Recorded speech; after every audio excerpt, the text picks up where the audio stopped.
हरे कृष्णा। आप सभी का दिन शुभ और मंगलमय हो। अब तक की सभी कथाएं सुनने के लिए आप सबका बहुत बहुत धन्यवाद। आज सुनिए कार्तिक मास महात्म का आगे का अध्याय और पंच भिक्षु की व्रत की कथा, और अंत में आप सुनेंगे तुलसी माता की कथा। देवर्षि नारद ने श्री ब्रह्मा जी से पूछा कि हे ब्रह्मा जी, अब आप मुझे कृपा कर यह बतलाइए कि तुलसी दलों को किस प्रकार तोड़ना चाहिए। किन किन तिथियों में तुलसी दल नहीं तोड़े जाते हैं, तुलसी दल तोड़ने का विशेष मंत्र क्या है, और इसके अलावा आप मुझे कृपा कर अब तुलसी जी की महिमा का भी वर्णन अवश्य कीजिए।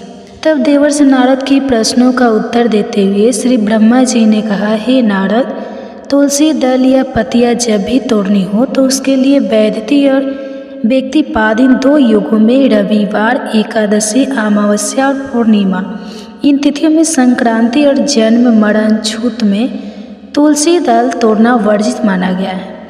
इन तिथियों को भूल से भी तुलसी दल नहीं तोड़ना चाहिए। संक्रांति, अमावस्या, एकादशी और रात्रि और दोनों संध्याओं में अर्थात सुबह सूर्योदय से पहले और शाम को सूर्यास्त के बाद भी कभी तुलसी दल ना तोड़े। किंतु तुलसी के बिना श्रीहरि की पूजा संपूर्ण नहीं मानी जाती, इसलिए निषेध समय में तुलसी वृक्ष से अपने आप गिरी हुई पत्तियों से भी पूजा की जा सकती है। पहले दिन के पवित्र स्थान पर रखे हुए तुलसी दल से भी भगवान की पूजा की जा सकती है।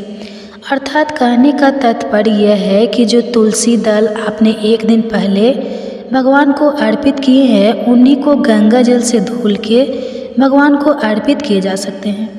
शालिग्राम भगवान की पूजा के लिए इन वर्जित तिथियों में भी तुलसी दल तोड़े जा सकते हैं। बिना स्नान के और जूता पहनकर कभी भी तुलसी दल ना तोड़े और ना ही तुलसी जी को स्पर्श करें। हे देवर्ष, अब मैं तुम्हें तुलसी दल को तोड़ने का नियम भी बताता हूँ। तुलसी का एक एक पत्ता ना तोड़कर पत्तियों के साथ अग्रभाग को तोड़ना चाहिए। तुलसी की मंजरी कभी सभी फूलों से बढ़कर मानी जाती है।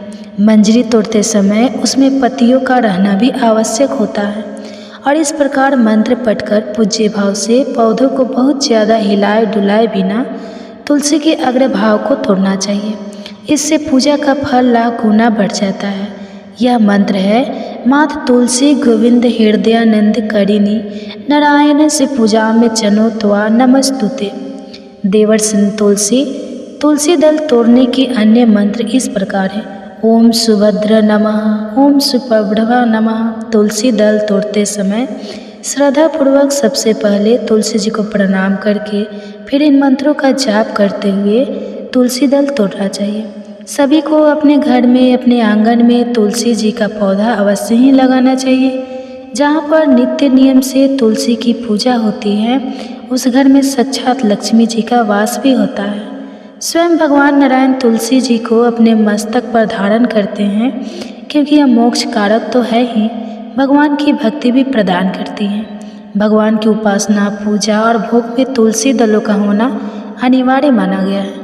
हे देवर्ष, कहने का तात्पर्य यह है कि जो भी मनुष्य तुलसी अपने घर में लगाता है, जब तक उसकी शाखा प्रशाखा, बीज, पुष्प और सुंदर दलों के साथ पृथ्वी पर बैठते रहती हैं, तब तक उनके वंश में जो जो जन्म लेते हैं वो 2000 कल्पों तक श्रीहरि के धाम में निवास करते हैं। संपूर्ण पत्रों और पुष्पों को भगवान को चरणों में चढ़ाने से जो फल मिलता है, वह बस एकमात्र तुलसी दल के अर्पण से ही प्राप्त हो जाता है।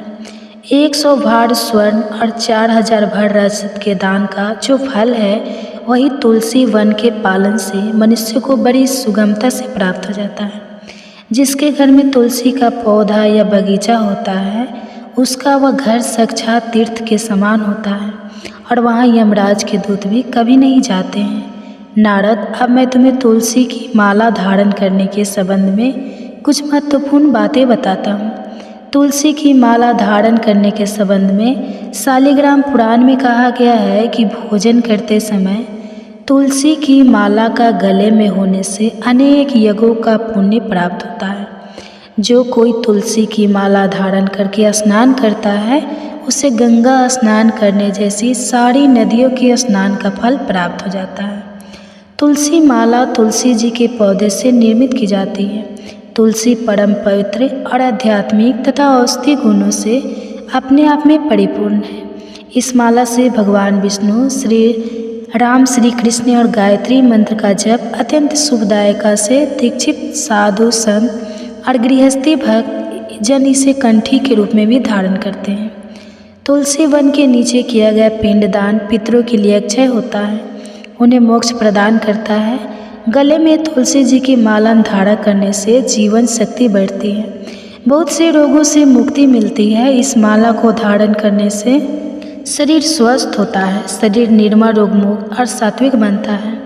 तुलसी शरीर की विद्युत संरचना को सीधे सीधे प्रभावित करती है। इसको धारण करने से शरीर में विद्युत शक्ति का प्रभाव बढ़ता है और जीव कोषों द्वारा धारण करने के सामर्थ्य में वृद्धि होती है। गले में माला पहनने से बिजली की लहरें निकलकर रक्त संचार में रुकावट नहीं आने देती। प्रबल विद्युत शक्ति के कारण धारा के चारों ओर चुंबकीय मंडल विद्यमान रहता है। तुलसी की माला गले में धारण करने से आवाज़ सुरीली होती है, गले के रोग नहीं होते और हृदय पर झूलने वाली तुलसी माला फेफड़े और हृदय के रोगों से बचाती है। इसे धारण करने वाले के स्वभाव में सात्विकता का संचार होता है। तुलसी की माला धारण के व्यक्तित्व को आकर्षक बनाती है। अगर तुलसी की लकड़ी से बनी हुई मालाओं से अलंकृत होकर मनुष्य देवताओं और पुत्रों के पूजन आदि कार्य करे तो वह कोट गुना फल देने वाला होता है। जो मनुष्य तुलसी की लकड़ी से बनी हुई माला भगवान विष्णु को अर्पित करके पुनः प्रसाद रूप से उसे भक्तिपूर्वक धारण करता है, उसके सभी पाप नष्ट हो जाते हैं। तुलसी जी के दर्शन करने पर सारे पाप समुदाय अपने आप ही भस्म हो जाते हैं। स्पर्श करने पर यह शरीर को पवित्र बनाती है, प्रमाण करने पर रोगों को निवारण करती है और जल से सींचने पर यमराज की भी भय पहुँचाती है। तुलसी लगाने पर यह भगवान के समीप ले जाती है और भगवत चरणों में चढ़ाने पर मोक्ष रूपी फल प्रदान करती है। देवर्ष नारद को तुलसी जी की महिमा का वर्णन करके श्री ब्रह्मा जी कुछ क्षणों के लिए मौन हो गए। आज का अध्याय समाप्त हुआ। अब सुनिए भगवान कृष्ण की भक्ति की कहानी। एक बार समुद्र किनारे एक गांव में कृष्णा बाई नाम की एक बूढ़ी माई रहती थी। वह भगवान कृष्ण की परम भक्त थी, एक झोपड़ी में रहा करती थी। कृष्णा बाई का वास्तविक नाम तो सुखिया था, पर कान्हा जी की भक्ति के कारण गांव के लोगों ने उनका नाम ही कृष्णा बाई रख दिया। गांव में घर घर जाकर झाड़ू पोछा करना, बर्तन साफ करना और खाना बनाना ही उनका काम था। कृष्णा बाई रोज़ फूलों की माला बनाकर किसी प्रकार समय निकालकर दोनों समय ही श्री कृष्ण जी को पहनाया करती और फिर समय मिलने पर घंटों घंटों कान्हा जी से बात किया करती थी। गांव के लोग जब बुढ़िया को इस तरह से अकेले अकेले बातें करते देखते तो यही सोचते कि बुढ़िया तो पागल है। एक रात श्री कृष्ण ने अपनी भक्त कृष्णा बाई से यह कहा कि कल बहुत बड़ा भूचाल आने वाला है, तुम यह गांव छोड़कर इस गांव से कहीं दूर चले जाओ। अब क्या था, मालिक का आदेश था, प्रभु का आदेश था, मानना तो था ही। कृष्णा बाई ने झट से अपना सारा सामान इकट्ठा करना शुरू कर दिया और गांव वालों को भी बता दिया कि कल मेरे सपने में कान्हा जी आए थे और कह रहे थे कि कल बहुत बड़ी प्रलय आने वाली है, इस गांव को छोड़कर पास के ही गांव में चली जा। अब जब लोगों ने सुना तो उन्होंने यह तो देखा कि वह अकेली अकेली बातें करती है, तो सोचा कि शायद बुढ़िया पागल हो गई है। तो अब वह लोग भला कहाँ उस बूढ़ी माई की बात मानने वाले थे, वह तो उसे पागल ही समझते थे। जिसने भी बूढ़ी माई की इस बात को सुना वही जोर जोर से ठाके लगाकर उसका मजाक बनाने लगता। इतने में बाई ने एक बैलगाड़ी मंगवा ली और अपने कान्हा जी की मूर्ति ली और जो भी जरूरी सामान था उसकी गठरी बांधकर गाड़ी में बैठ गई। गांव के बाकी लोग तो अपने अपने घर में बड़े ठाठ से बैठे हुए थे। कुछ लोग थे जो बूढ़ी माई का मजाक उड़ाने के लिए घर के बाहर खड़े हुए थे। किसी को आभास नहीं था कि अगले दिन क्या होने वाला है। इतने में ही बैलगाड़ी भी आ गई। बूढ़ी माई ने झट से अपना सारा सामान और कान्हा जी की मूर्ति उस बैलगाड़ी में रख दिया और वह गाड़ी में बैठकर चली गई। गांव के लोग उसके जाने पर उसकी मूर्खता पर हंसते रहे, उसका मजाक बनाते रहे। जब जाने लगी तो अपने गांव की सीमा पार कर जैसे ही वे दूसरे गांव में प्रवेश करने वाली थी कि उसे कान्हा जी की आवाज़ आई कि अरे पगली, जा वापस जा और अपनी झोपड़ी में जा और झोपड़ी में से जरा वो सुई तो ले आ जिससे तू रोज़ मुझे माला बनाकर पहनना आती है। अब मूर्ति में से यह आवाज़ आई तो सुनकर बूढ़ी माई तो बड़ी बेचैन हो गई, तड़प गई कि मुझसे यह भारी भूल कैसे हो गई। अब मैं अपने कान्हा जी की माला कैसे बनाऊं? यह तो मुझसे बहुत बड़ी गलती हुई। यह सोचकर उसने जल्दी से बैलगाड़ी वाले को रोका और बदहवास होकर बड़ी बेचैन होकर झोपड़ी की तरफ भागी। गांव वालों ने देखा कि यह बूढ़ी माई तो फिर से वापस आ गई, तो उसके पागलपन को देखते और खूब मजाक उड़ाते रहे। लेकिन बूढ़ी माई ने तो किसी की बात पर ध्यान ही नहीं दिया, किसी की बात को नहीं सुना, अनसुना कर दिया। और उसे चिंता थी तो बस सुई की, जिससे वह अपने कान्हा जी के लिए माला बनाया करती थी। अब जब वह अपनी झोपड़ी में गई तो झट से उसने झोपड़ी में एक कोने में तिनके में फंसी हुई वो सुई निकाल ली। सुई लेकर वह बूढ़ी माई जिस तरह से पागलों की तरह से नंगे पाँव ही दौड़ती आई थी, उसी तरह नंगे पाँव भागकर गाड़ी वाले के पास पहुंच गई। जब गाड़ी वाले के पास दौड़ती हावती पहुंची तो गाड़ी वाला कहने लगा, माई तू इतनी परेशान क्यों है? अरे कुछ नहीं होगा। माई ने कहा, अच्छा अब चल और जल्दी से अपने गांव की सीमा को पार कर। तुझे तो कुछ नहीं पता कि कल क्या होने वाला है और मेरे कान्हा जी ने मुझे सब कुछ बता दिया है। चल जल्दी कर। जब बूढ़ी माई ने गाड़ी वाले से कहा तो गाड़ी वाले ने तुरंत ही बूढ़ी माई का कहना माना और वह जल्दी जल्दी गाड़ी हाँककर गांव से बाहर जाने लगा। जैसे ही गांव की सीमा उन्होंने पार की, पीछे मुड़कर देखा तो क्या देखा कि पूरा गांव ही समुंदर में समा गया। सबको जलमग्न हो गया था। पीछे छूटे गांव में सी प्रलय आई थी कि चारों ओर जिधर भी देखो पानी ही पानी नजर आता था, कहीं पर जमीन दिखाई नहीं देती थी। वो गाड़ी वाला भी कान्हा जी का बड़ा पक्का भक्त था। किसी तरह भगवान ने उसकी भी रक्षा करने में तनिक देर नहीं लगाई। तभी तो बूढ़ी माई का सहारा उसको कर दिया और अपने दोनों भक्तों को जान बचा ली। तो इस तरह से जब प्रभु अपने भक्तों की एकमात्र सुई तक इतनी चिंता करते हैं तो वे अपने भक्तों की रक्षा करने के लिए भला कितने चिंतित होते होंगे। जब तक उस भक्त की एक सुई उस गांव में थी, पूरी गांव बचा हुआ था। जैसे ही बूढ़ी माई ने उस गांव से अपनी सुई निकाली और वापस उस गांव से बाहर आई, तब तक पूरा गांव डूब चुका था। तो इसे कहते हैं सच्ची भक्ति की। भगवान अपने भक्तों को कोई भी कष्ट आने से पहले संकेत जरूर दे देते हैं और फिर भगवान के जो भक्त सच्चे हैं वह उनकी बातों पर और उन संकेतों पर विश्वास भी करते हैं। यह बात अलग है कि जो लोग भगवान पर विश्वास ही नहीं करते, उन्हें चाहे कितने भी संकेत मिल जाए वह अनहोनी का ही इंतजार किया करते हैं। और जब सब कुछ बर्बाद हो जाता है, जब सब कुछ खत्म हो जाता है, तब लोगों को एहसास होता है कि इस आने वाले खतरे का आभास तो उन्हें बहुत पहले हो गया था, लेकिन फिर भी उन्होंने सावधानी क्यों नहीं रखी। तो जो हमें आभास होता है यही वह संकेत है जो हमारे प्रभु हमें देते हैं। आप सुनिए तुलसी माता की कथा। प्राचीन समय की बात है। एक परिवार में ननद और भाभी साथ साथ रहा करती थी। ननद का विवाह अभी नहीं हुआ था। वह तुलसी जी के पौधे की बहुत सेवा करती थी। नियम से तुलसी को सींचती और दीपक जलाती थी, लेकिन उसकी भाभी को यह सारी बातें बिल्कुल भी पसंद नहीं थी। जब कभी उसकी भाभी को बहुत ज़्यादा गुस्सा आता तब वह अपनी ननद को ताना देते हुए कहती कि जब तुम्हारा विवाह होगा तो मैं इस तुलसी को ही बारातियों की खाने को दूंगी और तुम्हारे दहेज में भी तुलसी ही दूंगी। तुम्हें और कोई काम धंधा है नहीं, जब देखो तुलसी की ही सेवा करती रहती हो। कुछ समय बीत जाने पर ननद का विवाह तय हो गया। विवाह के दिन भाभी ने अपने कहे अनुसार बारातियों के सामने तुलसी का गमला फोड़ दिया, जिसकी सेवा उसकी ननद किया करती थी, और तुलसी के पत्ते खाने के लिए सभी बारातियों को दे दिए। तुलसी जी की कृपा से वह फूटा हुआ गमला कई सारे स्वादिष्ट पकवानों में बदल गया। भाभी ने गहनों के नाम पर तुलसी की मंजरी से बने हुए गहने अपनी ननद को पहना दिए। तुलसी जी की कृपा से देखते ही देखते तुलसी जी की मंजरी से बने वह गहने भी सुंदर सोने जवाहरात में बदल गए। इतना ही नहीं, भाभी ने मारे क्रोध के वस्त्रों के स्थान पर तुलसी का जनेऊ रख दिया और वह भी रेशमी और सुंदर वस्त्रों में बदल गया। अब जब ननद अपनी ससुराल में पहुंची तो ससुराल में तो उसके दहेज की बहुत प्रशंसा हुई। यह बात भाभी के कानों तक भी पहुंची। उसे बहुत आश्चर्य हुआ कि उसने सोचा कि उसने तो ननद के गहने, कपड़े और जनेऊ तक तुलसी जी के ही रखे थे और तुलसी जी की मंजरी रखी थी। यह सब जानकर भाभी को बहुत आश्चर्य हुआ। अब उसे तुलसी जी की पूजा का महत्व समझ में आ गया था।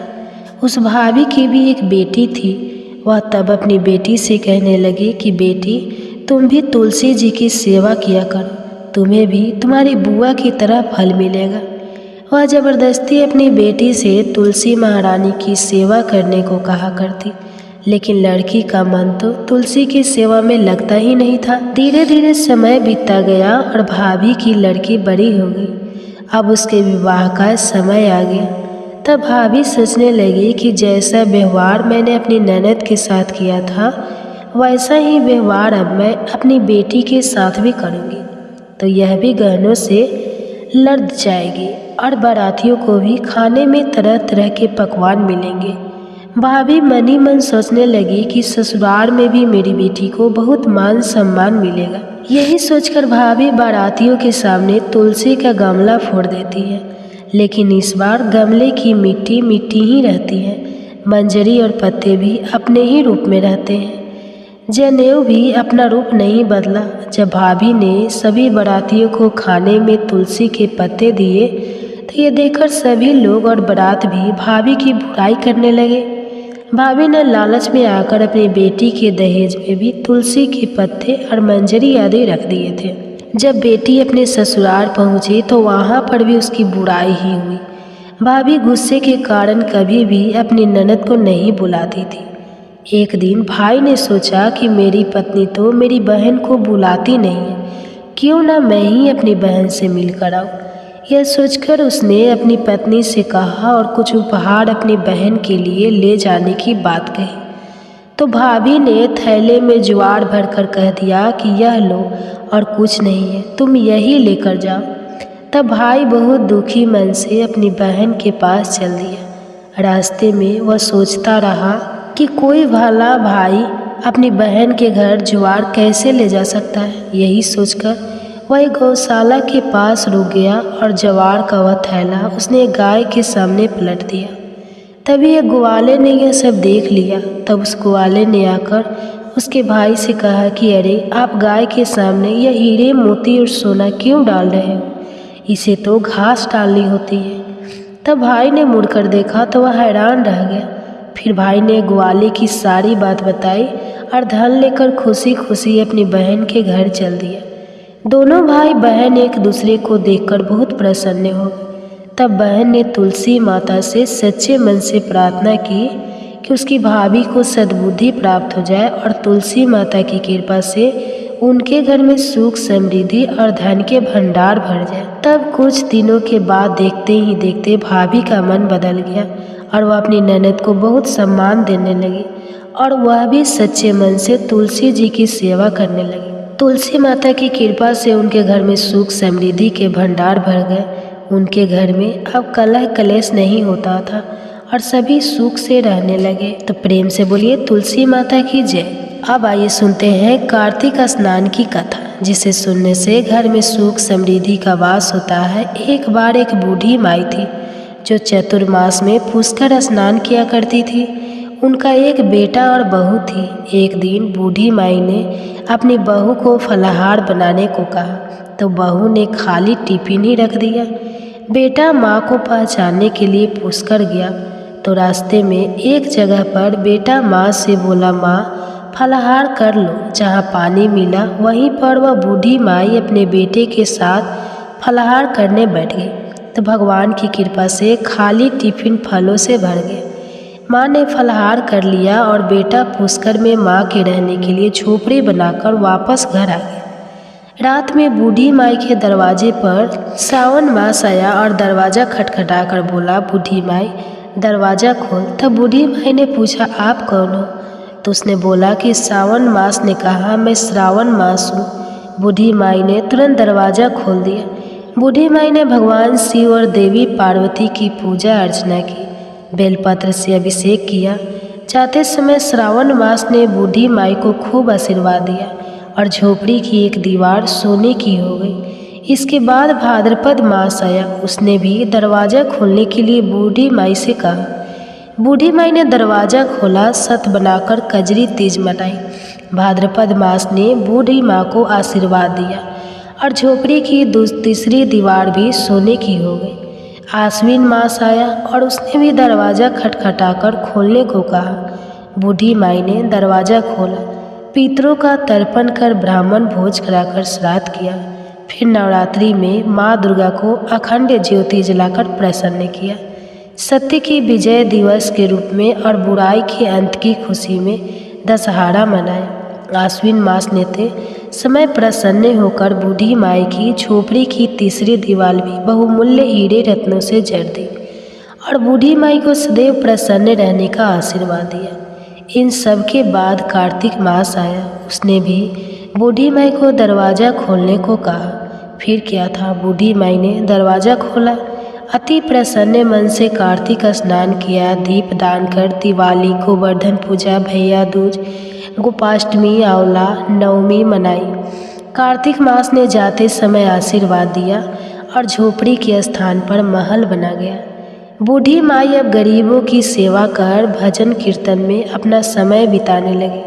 कुछ समय बाद बेटा जब अपनी माँ को लेने आया तो माँ और झोपड़ी को पहचान नहीं सका।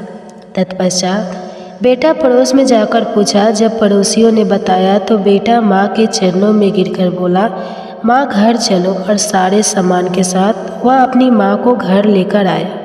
सासू माँ के ठाठ देखकर बहू के मन में लालच आ गया और उसने अपनी माँ को भी पुष्कर छोड़कर आने को कहा। तो उसका पति अपनी सास को भी पुष्कर में छोड़ आया, परंतु बहू की माँ की धर्म कर्म में बिल्कुल भी रुचि नहीं थी। वह तो 4 समय भोजन करती और दिन भर सोती। चारों मास उसके दरवाजे पर भी उसी तरह है जैसे बूढ़ी माई के दरवाजे पर आए और चले गए। जाते समय झोपड़ी जो भी थी वह भी गिर गई और बूढ़ी की माँ पुण्य मिलने के बजाय गधी की योनि में चली गई, क्योंकि स्त्री लक्ष्मी जी का रूप है और लक्ष्मी जी की तरह चंचल होना चाहिए, निश्चल होना चाहिए। भगवान की पूजा और अतिथि का सम्मान तथा दान पुण्य करना चाहिए।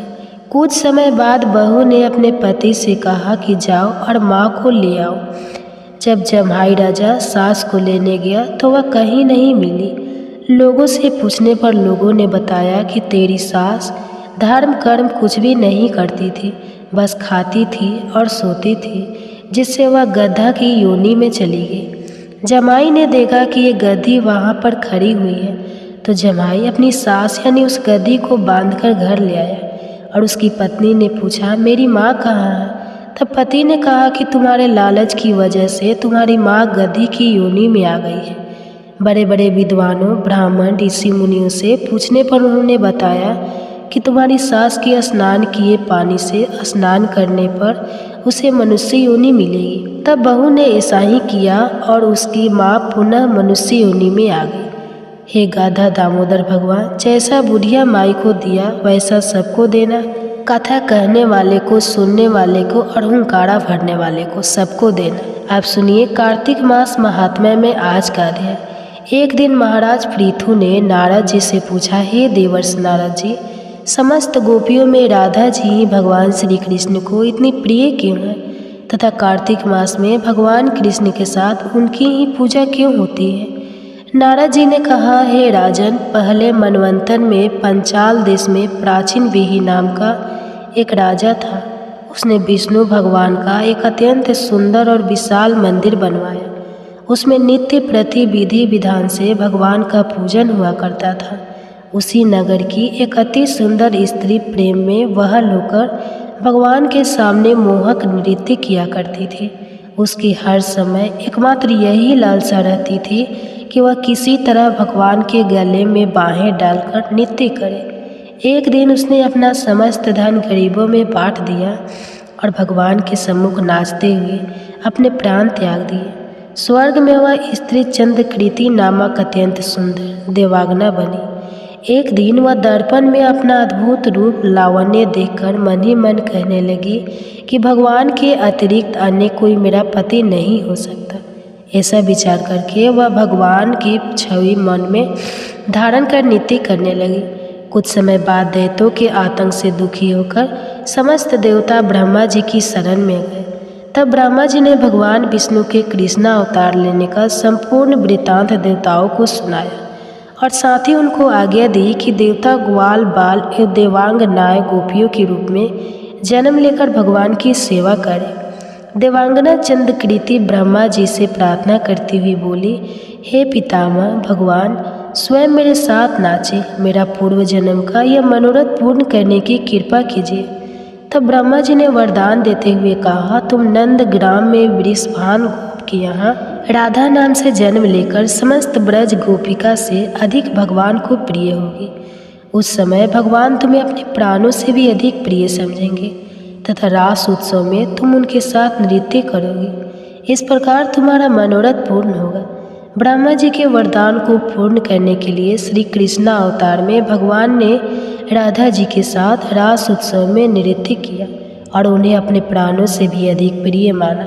तो बोलो श्री राधा रानी की जय। महाराज प्रभु ने नारद जी से पूछा है, देवर्षि यम, पंचक काल में दीपदान का क्या महत्व और विधान है, कृपा करके मुझे बतलाइए। तब नारद जी ने कहा, हे राजन, कार्तिक मास के कृष्ण पक्ष के त्रयोदशी से शुक्ल पक्ष के द्वितीया तक के 5 दिन यम पंचक कहलाते हैं। इन दिनों में धनतेरस की रात्रि को यमराज के निमित्त दीपक जलाने से यमराज प्रसन्न होते हैं और अकाल मृत्यु आदि नहीं होती।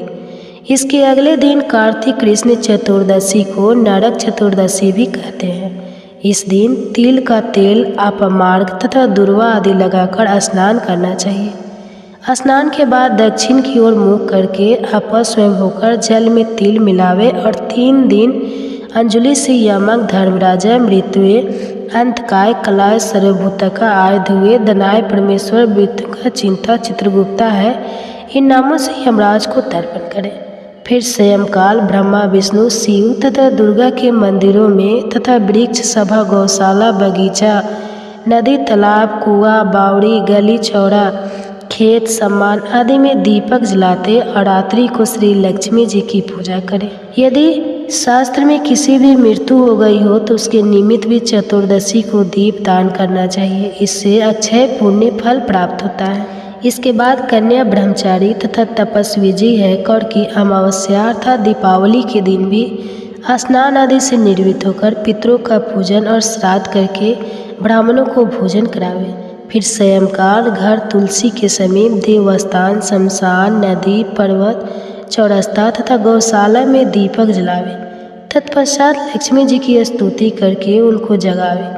जिस प्रकार पतिव्रता स्त्री अपने पति से पहले जागती है, उसी प्रकार लक्ष्मी जी भी भगवान से 12 दिन पहले जागती है। अमावस्या को दिन में बालक, वृद्ध तथा रोगियों को छोड़कर अन्य कोई भोजन ना करे। स्वयंकाल लक्ष्मी जी का पूजन करने के बाद ही भोजन करे। घर को फूल माला आदि से संजोए। सारे घर में दीप माला करें। घर के सभी स्त्री पुरुष नवीन वस्त्र धारण करें और समस्त रात्रि लक्ष्मी जी के समक्ष नृत्य, गीत आदि करके हर्षोल्लास के व्यतीत करें। घर में समस्त रात्रि दीपक जलाना चाहिए। उस रात्रि को लक्ष्मी जी सब घरों में घूमती है और जो घर अधिक सुंदर तथा रमणीक होता है उसमें दीर्घ काल तक निवास करती है। एक प्रहर रात्रि शेष रहने पर दरिद्री अर्थात घर का कूड़ा करकट, सूप या पुराने पंखे पटक कर बाहर फेंक देना चाहिए। ऐसा करने से वह घर धन धान्य से परिपूर्ण रहता है। दीपावली के अगले दिन गोवर्धन का गोवर्धन बनाकर बंधु बांधव सहित गोवर्धन पूजन करें तथा ब्राह्मण को भोजन करावे। स्वयं भी नवीन अन्न का भोजन करे। भगवान श्री कृष्ण ने इंद्र का मान मर्दन करके गोवर्धन पर्वत की पूजा इसी दिन की थी। स्वयंकाल के समय गौ तथा वृषभ अर्थात बैल की पूजा करें तथा अपने परिवार के भरण पोषण और रक्षा के लिए उनसे प्रार्थना करें। इसी दिन स्वयंकाल के समय बलि तथा उसकी पत्नी विद्यावती की मूर्ति बनाकर पूजन तथा दान आदि क्रियाएं करने से परिवार सुखी तथा समृद्ध रहता है। इसके आगे का वृतांत आप सभी आने वाले अध्याय में सुनिए। जय श्री कृष्णा, राधे राधे। अगर वीडियो पसंद आई तो हमारे चैनल को सब्सक्राइब करें। धन्यवाद।